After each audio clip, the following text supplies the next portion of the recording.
Desvendando Mentes Renovadas. Bem-vindo ao nosso canal. Prepare-se para uma reflexão profunda sobre a redenção, revelação e o renascimento da mente cristã. Vamos explorar juntos. Audiobook. Crer é também pensar. Autor: John Stott. Capítulo 5. Mentes Renovadas.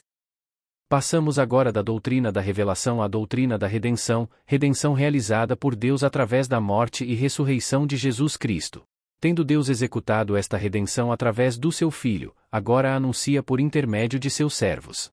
De fato, a proclamação do Evangelho, também feita por palavras dirigidas às mentes humanas, é o principal meio provido por Deus para dar a salvação aos pecadores. Paulo assim se expressa quanto a isso. Pois Deus, na sua sabedoria, não deixou que os seres humanos o conhecessem por meio da sabedoria deles. Pelo contrário, resolveu salvar aqueles que creem e fez isso por meio da mensagem que anunciamos, a qual é chamada de louca. Note-se com cuidado o contraste que o apóstolo faz.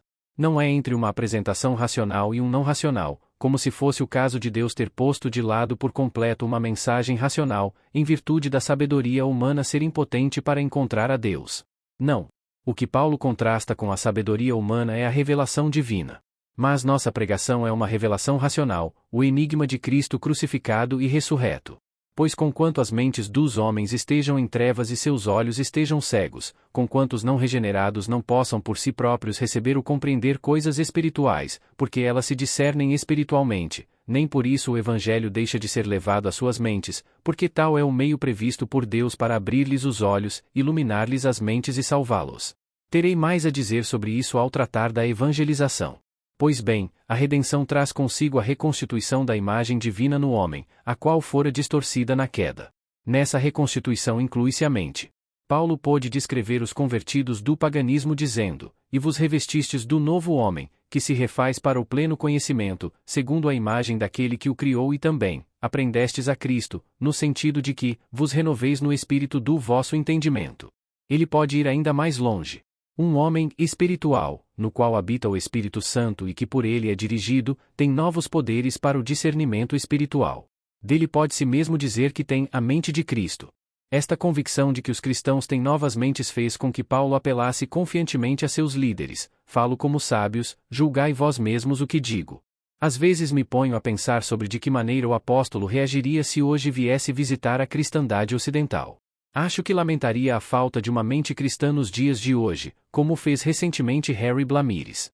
Uma mente cristã, como a descreve o Sr. Blamires, é uma mente treinada, informada, equipada para manusear os dados de uma controvérsia secular dentro de um quadro de referência constituído por pressuposições cristãs, por exemplo, pressuposições quanto ao sobrenatural, quanto à universalidade do mal, quanto à verdade, autoridade e valor da pessoa humana. O pensador cristão, continua ele, desafia os preconceitos correntes, perturba os complacentes, se antepõe aos ativos pragmatistas, questiona as bases de tudo que lhe diz respeito e faz-se incômodo. Mas, prossegue, hoje em dia parece não existir pensadores cristãos com uma mente cristã. Pelo contrário, a mente cristã tem se deixado secularizar num grau de debilidade e de forma tão despreocupada sem paralelos na história cristã. Não é fácil achar as palavras certas para exprimir a completa perda de moral intelectual na igreja do século XX. Não se pode caracterizar este fato sem recorrer a uma linguagem que parecerá ser histérica e melodramática. Não existe mais uma mente cristã. Ainda há, certamente, uma ética cristã, uma prática cristã e uma espiritualidade cristã. Mas na condição de um ser que pensa, o cristão moderno já sucumbiu à secularização. Trata-se de uma triste negação de nossa redenção por Cristo, a respeito de quem se diz que se nos tornou da parte de Deus sabedoria.